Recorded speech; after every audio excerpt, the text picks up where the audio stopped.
মানে স্পিকার, এই বিলটা হলো একটি গণহত্যাকারী সন্ত্রাসী সংগঠনের নিষিদ্ধকরণ সংক্রান্ত একটা অ্যামেন্ডমেন্ট। আগের যে আইন ছিল সন্ত্রাস বিরোধী আইন, সেটা অ্যামেন্ডমেন্টের জন্য।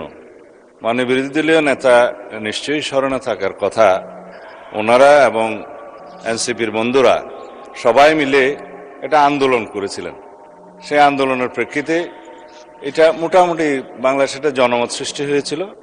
সেই প্রেক্ষিতে তাদের কার্যক্রম নিষিদ্ধ করা হয়েছে সন্ত্রাস বিরোধী আইনে, এবং অ্যাকর্ডিংলি সেটা নির্বাচন কমিশনে তাদের রেজিস্ট্রেশনটাও সাসপেন্ডেড হয়ে আছে। এবং এখানে এই আইনের অনুবলে পরবর্তীতে আর্টিকেল 47 অনুসারে সংবিধানের আইসিটি অ্যাক্টও পরিবর্তন এনে সংগঠনের বিচারের জন্য সেই আইনটাও সংশোধন করা হয়েছে।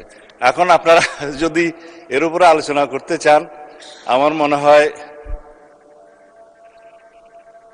সংশোধনের সেকেন্ড রিডিং স্টেজে যদি আপনারা সংশোধনী দিতেন, আলোচনা থাকতো, এবং ফার্স্ট রিডিং এ উত্থাপনের পরে যদি আপনারা আপত্তি তুলতেন, তাহলে আলোচনা থাকতো।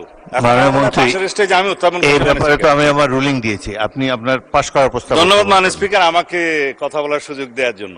আমি জাতিকে পরিষ্কার করার জন্য এই কথাগুলো বলব। জাতি পরিষ্কার আছে, ধন্যবাদ মাননীয় স্পিকার। মাননীয় বিরোধী দলের নেতা মেনে নিয়েছেন।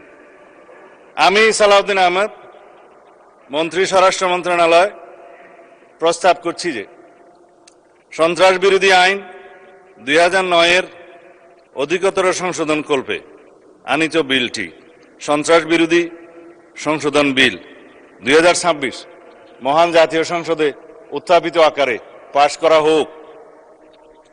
সংসদের সামনে প্রশ্ন হচ্ছে, সংসদে উত্থাপিত আকারে সন্ত্রাস বিরোধী সংশোধন বিল 2026 পাশ করা হোক।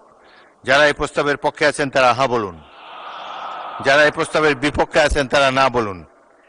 আমার মনে হয় হ্যাঁ জয়যুক্ত হয়েছে, হ্যাঁ জয়যুক্ত হয়েছে, হ্যাঁ জয়যুক্ত হয়েছে। অতএব সংসদে উত্থাপিত আকারে সন্ত্রাস বিরোধী সংশোধন বিল 2026 সর্বসম্মতিক্রমে পাশ হলো।